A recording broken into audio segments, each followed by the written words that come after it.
Hi, kids. This is Mr. Armstrong here with your weekly listening practice exercise. As I told you previously, I want you to study reading, writing on Edgenuity, but also listening and speaking with me, and some grammar mixed in all throughout. That's what we do here in ELA, and that's what the expectations are in school from now until forever. Or until you finish school. So uh, I have a Google form quiz coming to you after this about some of the things that I'll be talking about. And so this is a listening exercise, activity, and so I'll ask you to focus and keep track. Hopefully, it's entertaining and exciting as well. I don't like to put out boring content, and I do want you to learn things that are important to your life.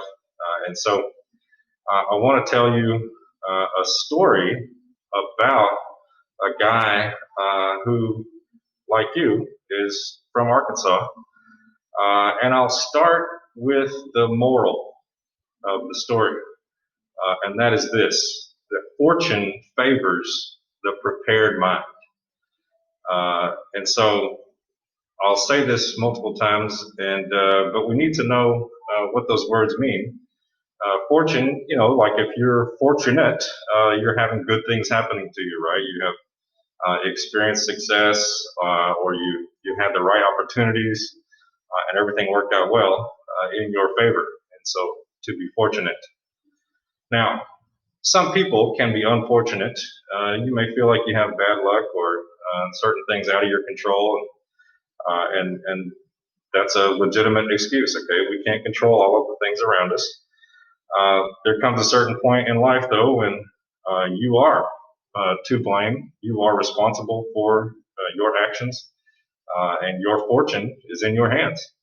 And so, when we say that fortune favors the prepared mind, what we mean is that if you prepare yourself for success, when the right opportunity comes along, you'll be ready and you'll step right into that role, and it will be as natural as breathing.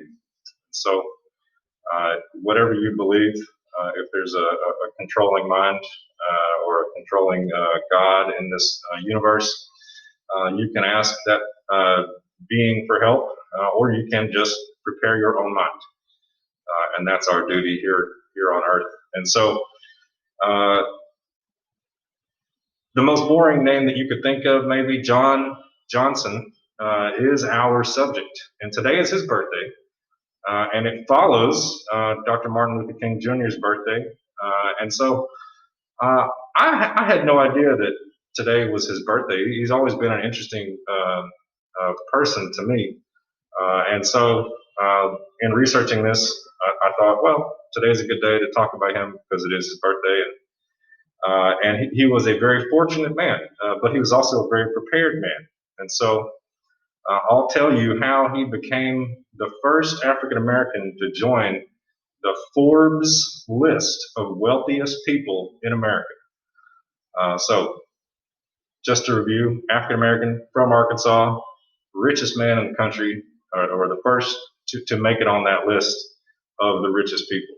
And so, every year they do this list of who's got the most money. And I think it was the top 300. Now it's the top 400.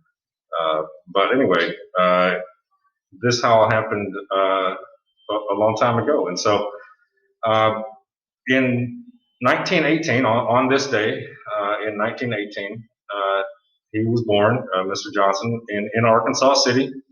And that's pretty far south. It's close to the Mississippi River, so it's East Arkansas.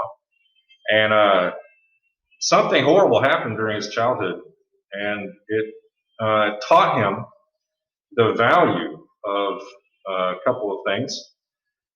There was a huge flood, and so the river swelled up out of its banks and caused massive destruction.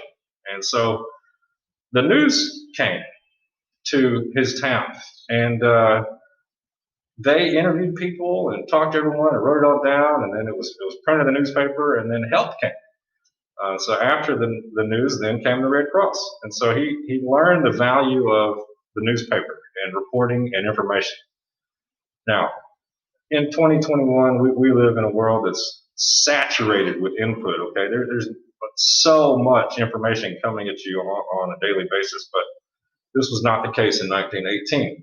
All right, if you were a child living in the Delta, maybe catching fish and picking cotton might be the only things that you know. Hunting deer, uh, maybe some ducks. That's about it. That's life. And so for him, when he was exposed to this new world, it turned on the light, so to speak. And so he became very interested in his education, and he went up to the eighth grade, and that's all that was possible for an African American in Arkansas City in 1918. There was no high school. And so what did he do? He went back to eighth grade once more. He did eighth grade two times because he was so obsessed with learning. And after that, he and his mother visited some family in Chicago, and they quickly realized that there were more opportunities in this bigger city. And so, specifically, high school, he decided that he wanted to go to high school in Chicago. Now, it's a stigma associated with people from a country place, okay, that maybe we don't have shoes on, or we've got holes in our jeans, or country ways and country slang. But even now, we have internet and TV, and people don't really sound that funny. We all kind of listen to people talk normal, and so our accents are changing. But in those days, that was not the case. He sounded very different. He dressed very different. He looked very different from his classmates, and it was very tough. And so he had no shoes, and he had torn up jeans, torn up clothes, and country accent, and all those things. And he really struggled his first 2 years, so he changed schools. As a junior and senior, he went to a different high school, and he was the classmate of some very famous people. Red Fox, a famous comedian, he was his classmate. Nat King Cole was another one of his classmates. And he excelled in that school, and they had chances for him to study journalism and to take newspaper classes, and so he did that, and rose through the ranks and became valedictorian. And as valedictorian, you give a speech at the end of your high school career, and that was this man's charge, was to address his classmates at the end of his high school career. And so John Howard Johnson stood up before the crowd, and knowing he had the best grades and one of the brightest minds in his room, but he knew that he couldn't afford college, and his education was about to be over because he was not sure how this was going to play out. But fortune favors the prepared mind.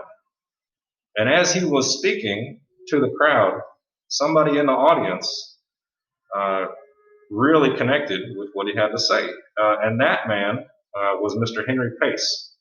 And this fellow was born in 1884, so way during the Reconstruction, okay, in a very awful period of American history. Uh, and he was an African American of some wealth, and he had some financial resources that he could then help.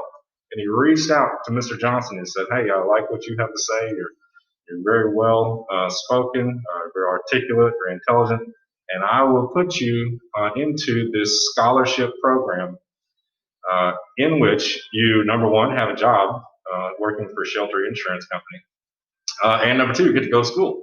So the insurance company pays for his school, and he becomes an employee. So good things happen. All right, fortune favors a prepared mind. Now, his role at the insurance company was to type up some news stories, some publications, anything that was happening, was relevant in the world, and put it out to the readers, to the people who have shelter insurance, I guess. And so during those times, there was a couple popular magazines that mostly served white people, okay, the dominant culture.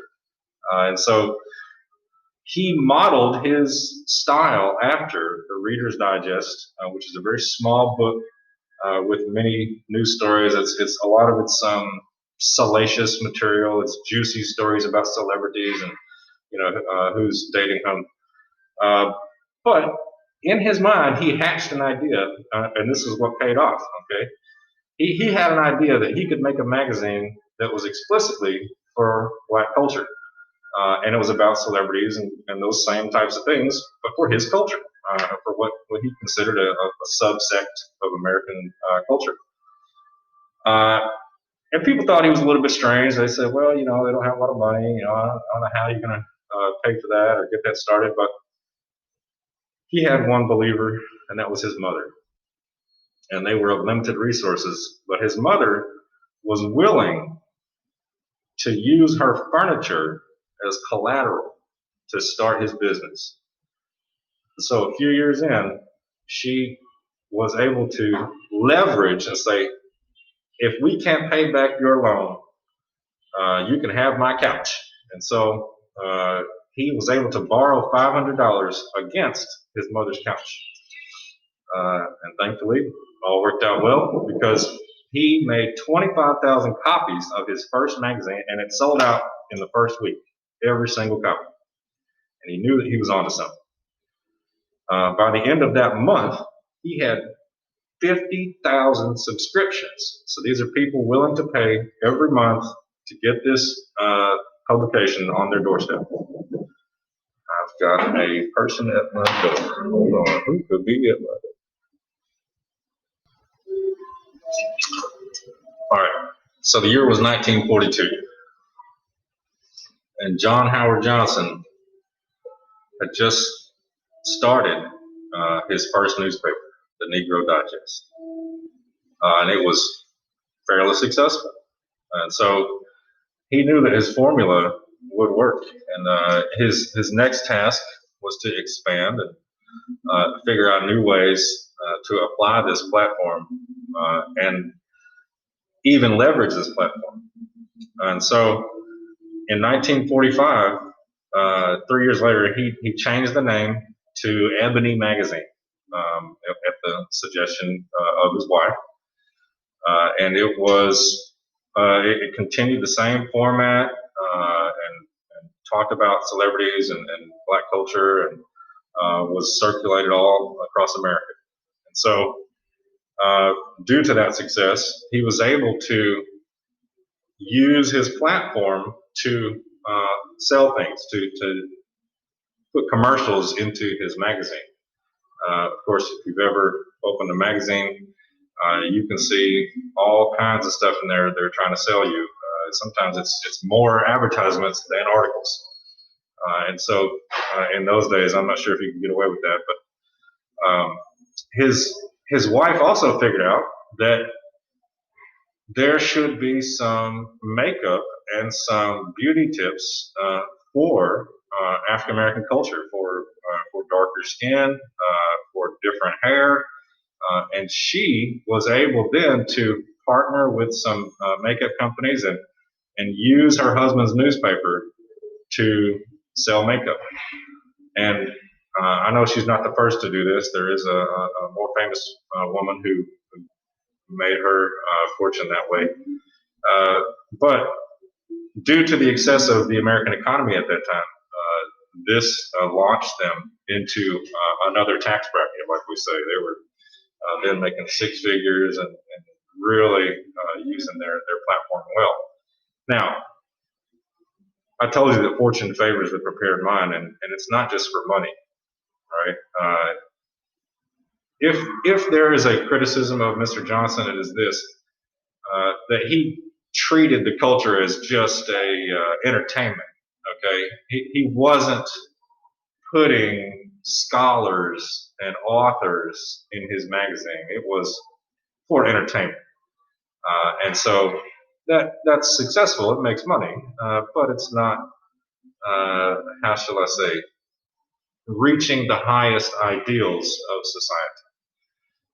He's sort of targeting the lower group. Oh, you like pretty ladies? Check out this magazine. Oh, you're interested in sports? Check out this magazine. It wasn't, hey, let's influence the culture with this expanded philosophy or this way that I think we should change society. Now, he was put into a position to make his most famous publication because of his past. And so, as I said, fortune favors the prepared mind. In 1951, he started another magazine, Jet, and it was very similar, um, maybe more focused on important events. I'm not sure; it's out of publication now. I'm not sure what the difference between Ebony and Jet, but anyway, he owned both of those magazines. And in 1955, after the murder of Emmett Till in Mississippi, I'm not sure if you're familiar with this story, but it's an awful one. It's the story of a teenage boy who, as the story goes, whistled at a white lady in Mississippi. Uh, and he's from Chicago, and so people believe that maybe he didn't know the rules or the manners down south. And so a mob beat him savagely, and his body was found down the road, and a photographer took pictures of it.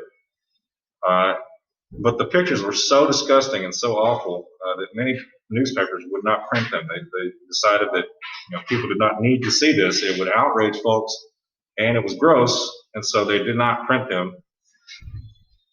But Mr. Johnson did. He put in September issue of 1955. He put those pictures in his magazine. And because of this exposure, many people were clued in to the awful racism that still existed in the South and were motivated to do something about it. Now, this story coincides with Dr. Martin Luther King Jr.'s. With the first publication of Ebony, Dr. King was just starting college. So in 1942, it was his first year of college.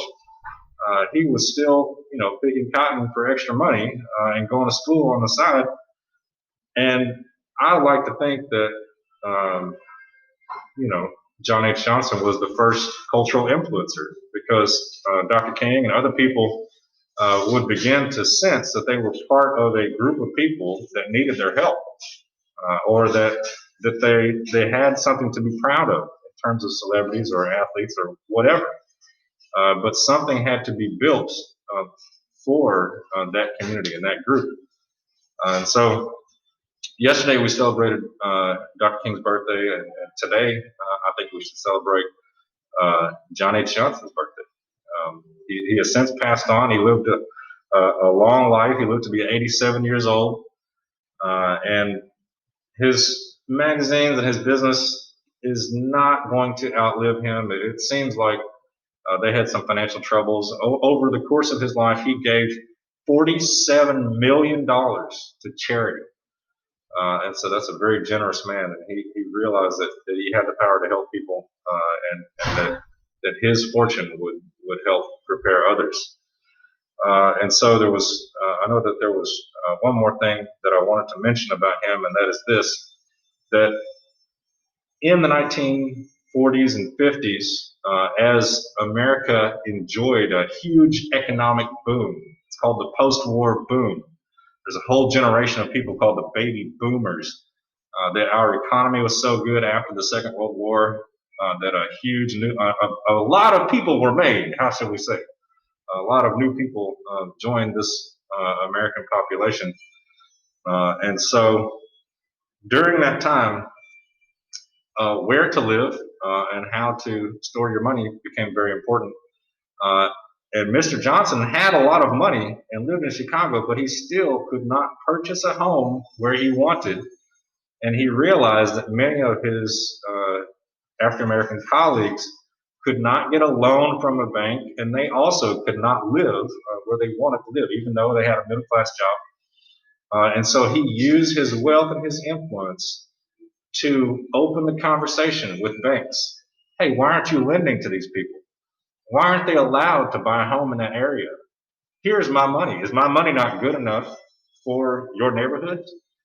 And so capitalism is king in this country, and money is the great equalizer. If you've ever watched Dave Chappelle, he talks about, you know, uh, how even his wealth cannot make him equal to the experience that a white person might enjoy in this country. And so, certainly, we have not reached equality, but because of Mr. Johnson, we took many steps in the right direction. And Dr. King was influenced by this Arkansas.